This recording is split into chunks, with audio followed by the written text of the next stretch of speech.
নমস্কার। যুক্তি তর্ক সঙ্গে অর্কই আপনাদের স্বাগত। আপনাদের সঙ্গে আমি অর্কপ্রভ সরকার।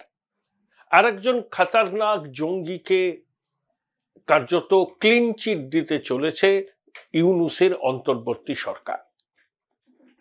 সেই জঙ্গি যে সে নয়, ভারতীয় উপমহাদেশের খতরনাক জঙ্গি। আন্তর্জাতিক জঙ্গি হিসাবে তার নাম রয়েছে। এই জঙ্গিটির নাম হচ্ছে মেজর জিয়া। বাংলাদেশ সেনাবাহিনীর কর্মকর্তা ছিলেন, মেজর পদে এসেছিলেন, কিন্তু আল কায়দার বাংলাদেশের শাখা সংগঠনের পিছনের মস্তিষ্ক ছিল এই লোকটির। মানবতার বিরুদ্ধে কি কি অপরাধ করেছে এই মেজর জিয়া, 1, 2, 3, 4 করে বলি আপনাদের। 2011 সালে বাংলাদেশের ব্যর্থ সেনা অভ্যুত্থানের মাস্টার মাইন্ড ছিল এই মেজর জিয়া।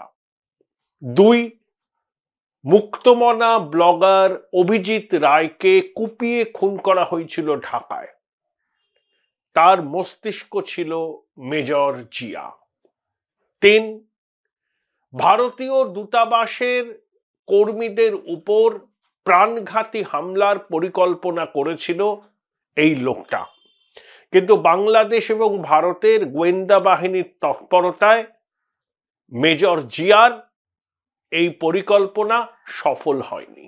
4, ভারত বাংলাদেশের মধ্যে বাণিজ্যের জন্য যে সমস্ত পরিকাঠামো আছে সেই সমস্ত পরিকাঠামো ধ্বংসের উদ্যোগ নিয়েছিল সে। শেখ হাসিনা সরকার তাকে প্রাণদণ্ডে দণ্ডিত করে, মানে আদালত। তারপর সে দেশ ছেড়ে পালিয়ে যায়। 14 বছর হলো সে দেশের বাইরে আছে। এখন সে অন্তর্বর্তী সরকারের আইন এবং স্বরাষ্ট্র মন্ত্রকের কাছে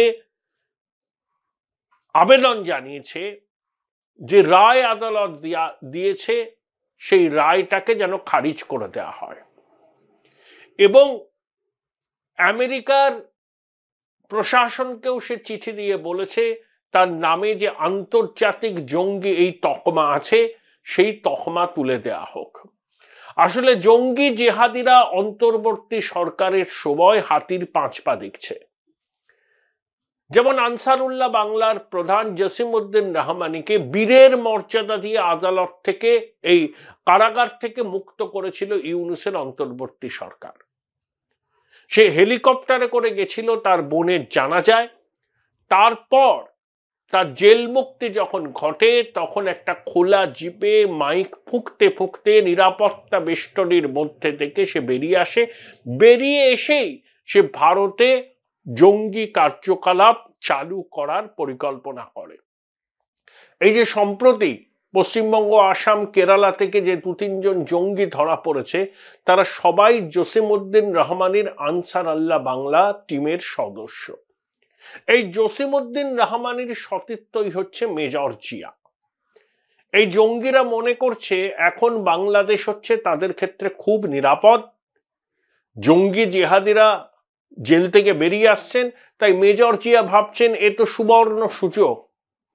আর বাংলাদেশের আইন মন্ত্রকের উপদেষ্টাকে জঙ্গিদের ধর্মপিতা আসিফ নজরুল। বাংলাদেশের আইন মন্ত্রকের সুপারিশেই জসিমউদ্দিন রহমানির জেল মুক্তি ঘটেছিল।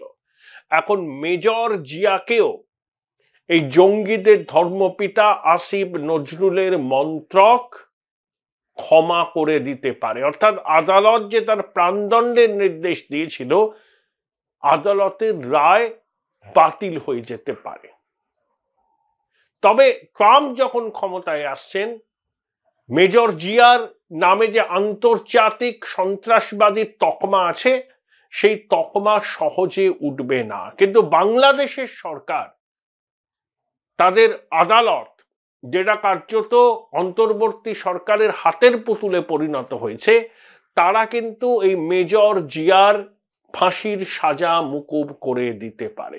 ঠিক একইভাবেই চট্টগ্রামে অস্ত্র পাচার চক্রের মূল মাথা বিএনপি আমলের স্বরাষ্ট্র প্রতিমন্ত্রী লুৎফুর জামান বাবরকেও সাজা মুকুব করা হয়েছে। তাহলে এই জঙ্গি যদি শেষ পর্যন্ত ছাড়া পায়, যদি বাংলাদেশে ফিরে আসে, তার অপরাধ যদি ক্ষমা করে দেয়া হয়, তাহলে বুঝতে পারছেন ভারতীয় উপমহাদেশের ক্ষেত্রে কিরকম বিপজ্জনক একটা পরিস্থিতি তৈরি হবে। শেখ হাসিনা সরকার এই জঙ্গি জেহাদিদের পরিকাঠামো ধ্বংস করার উদ্যোগ নিয়েছিল এবং ভারত বিরোধী জঙ্গি কার্যকলাপ বাংলাদেশের মাটি থেকে পরিচালনা করার সুযোগটাকে নষ্ট করে দিয়েছিল শেখ হাসিনার প্রশাসন। বিশেষ করে হোলি আর্টিজান কাফের ঘটনার পর হাসিনা প্রশাসন উঠে পড়ে লেগেছিল এই জঙ্গি জিহাদিদের বাংলাদেশের মাটি থেকে নির্মূল করতে। অনেকাংশে সফল হয়েছিল, কিন্তু এখন জঙ্গি সমর্থিত ইউনূস সরকার দাগী অপরাধী, সন্ত্রাসবাদী তাদেরকে জেল থেকে মুক্ত করে দিচ্ছে। তাই মেজর জিয়া ভেবেছেন এ তো সুবর্ণ সুযোগ, জঙ্গিদের ধর্মপিতার কাছে যদি আবেদন করা যায় তাহলে তার অপরাধও ক্ষমা করা যেতে পারে, হয়তো ক্ষমা করে দেবে বাংলাদেশের অন্তর্বর্তী সরকার। চিন্ময় প্রভু বিনা বিচারে জেলবন্দি আছেন, কিন্তু জসিমউদ্দিন রহমানি জেল থেকে বেরিয়ে গেছেন। যদিও চিন্ময় প্রভুর আইনজীবী সুভাষিস শর্মা সহ 65 জন আইনজীবী চট্টগ্রামের দায়রা আদালত থেকে জামিন পেয়েছেন, কিন্তু চিন্ময় প্রভু এখনো জামিন পাননি। তাকে বিনা বিচারে জেলে পুরে রাখার ষড়যন্ত্র করছে ইউনূসের জঙ্গি সরকার। আমি সচেতনভাবে বলছি, ইউনূসের সরকারটা জঙ্গি সমর্থিত সরকার। এই সরকারের উপদেষ্টা মাহফুজ হিজবুত তাহরিরের সদস্য, এই সরকারের স্বরাষ্ট্র সচিব নাসিমুল গনি বাংলাদেশে হিজবুত তাহরিরের প্রতিষ্ঠাতা। আর আরেক জঙ্গি যদি ক্ষমা পেয়ে যায়, তার সব অপরাধ যদি মাফ করে দেয় বাংলাদেশের আদালত, তাহলে তো সোনায় সোহাগা। অন্তর্বর্তী সরকার বাংলাদেশের মানুষের সাথে নাটক করছে।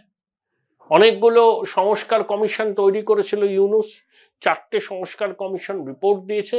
তার মধ্যে উল্লেখযোগ্য হলো সংবিধান সংস্কার কমিশন। 72 সালে যে সংবিধান বাংলাদেশে লাগু হয়েছিল তার মূল মন্ত্র কি ছিল? জাতীয়তাবাদ, গণতন্ত্র, ধর্মনিরপেক্ষতা, সমাজতন্ত্র। সংস্কার কমিশন যে সুপারিশগুলো করেছে তাতে গণতন্ত্র শব্দটা আছে, কিন্তু জাতীয়তাবাদ, ধর্মনিরপেক্ষতা, সমাজতন্ত্র নেই। তার বদলে কি আছে? সাম্য, মানুষের অধিকার, সোশ্যাল জাস্টিস এবং বহুত্ববাদ। বহুত্ববাদ বাংলাদেশের বর্তমানের পরিস্থিতিতে কার্যত সোনার পাথর বাটি ছাড়া কিছু নয়। Join Indian Institute of Hotel Management now. Right choice, right decision. যে সরকার, যাদের সমর্থকরা বাংলাদেশের শরিয়া প্রবর্তন করতে চায়, যারা পরিকল্পিতভাবে বাংলাদেশে হিন্দু নিধনযজ্ঞকে উৎসাহিত করেন, যারা কার্যত বাংলাদেশ থেকে হিন্দুদের এথনিক ক্লিনজিং করতে চায়, সেই সরকারের গঠিত সংস্কার কমিশন বলছে বহুত্ববাদ। হাসবো না কাঁদবো ভেবেই উঠতে পারছে না। ভারতের আদলে সংসদের 2টো কক্ষ থাকবে, ঠিক আছে, আমেরিকাতেও আছে, সেনেট আছে, মার্কিন কংগ্রেস আছে, ইংল্যান্ডে আছে House of Lords, House of Commons, ঠিক আছে।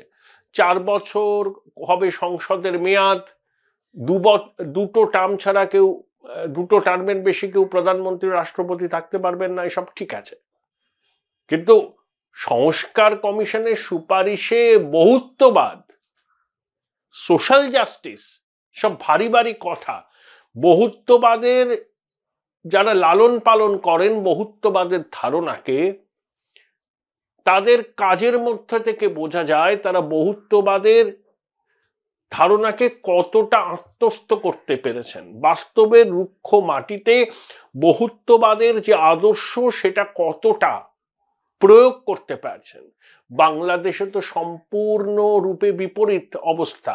সেখানে মাজার ভাঙছে, বাউল আখড়া ভাঙছে, সনাতনীদের মন্দিরকে অপবিত্র করা হচ্ছে, সনাতনীদের মিথ্যে মামলায় ফাঁসিয়ে দেয়া হচ্ছে, তাদেরকে বিভিন্ন পদ থেকে জোর করে ইস্তফা দিতে বাধ্য করা হচ্ছে, সরকারি চাকরিতে সনাতনীদের প্রবেশ অধিকার নেই, পুলিশে চাকরি পেয়েছিলেন সনাতনীরা অনেকে, শেষ মুহূর্তে তাদের নাম বাদ দেওয়া হয়েছে।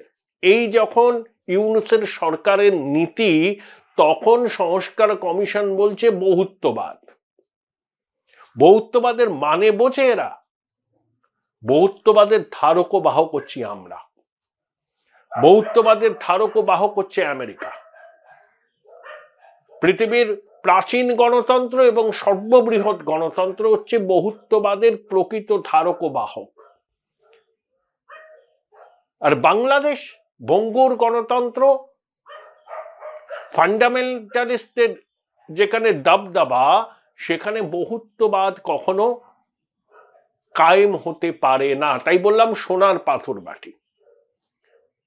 আর নির্বাচন সংস্কার কমিশন, সংবিধান সংস্কার কমিশন, সেটা লাগু হবে কি লাগু হবে না, রাজনৈতিক দলগুলোর সঙ্গে আলোচনা হবে এবং তারপরে গণভোট। দেখুন, আওয়ামী লীগকে বাদ দিয়ে কোনো সংস্কার লাগু হতে পারবে না, কারণ আওয়ামী লীগ বাংলাদেশের যারা ভোট দেন তাদের 1/3 মানুষের সমর্থন সবসময় পাবে। এটা আওয়ামী লীগের ভোট ব্যাংক। এই ভোট ব্যাংক কিন্তু ফাটল ধরেইনি। 5ই অগস্টের পর 5-5.5 মাস হয়ে গেছে, বরঞ্চ বাংলাদেশের মানুষ মনে করছেন যে আওয়ামী লীগ শাসনেই তারা ভালো ছিলেন, অন্তত মোটা ভাত কাপড়ের অভাব ছিল না। এখন যেটা হচ্ছে সেটা হচ্ছে মবক্রেসি, মব জাস্টিস, লুম্প্যানোক্রেসি। অতএব এই সংস্কার কমিশনের সুপারিশ সবই ডাস্টবিনে যাবে, কারণ রাজনৈতিক দলগুলোর মধ্যে ঐক্যমত্য হবে না। আবার গণভোটের মাধ্যমে সংস্কার কি হবে কি হবে না তার সিলমোহর দেওয়া হবে। রাজনৈতিক দলগুলোর সঙ্গে আপনি আলোচনা করবেন, আওয়ামী লীগকে ব্রাত্য করে রাখলে তার তো কোনো এমনিতেই বৈধতা থাকবে না। আসলে সংস্কার কমিশন করে ইউনূস সময় কিনতে চাইছে, যাতে নির্বাচনের প্রক্রিয়াকে দীর্ঘায়িত করা যায়। এই সুদী বৃদ্ধর হচ্ছে পাকিস্তানের পাচারা দালাল, পাকিস্তানের এজেন্ডা ও রূপায়িত করতে চায় এখানে। একটা সম্পূর্ণ সংবিধান বহির্ভূত, জনগণের সমর্থনবিহীন একটা ইন্টারিম অ্যারেঞ্জমেন্ট, তাদের স্পর্ধা হয় কি করে বিভিন্ন সংস্কারের বোলচাল দেওয়ার? আপনাদের একটাই কাজ, অবাধ, সবার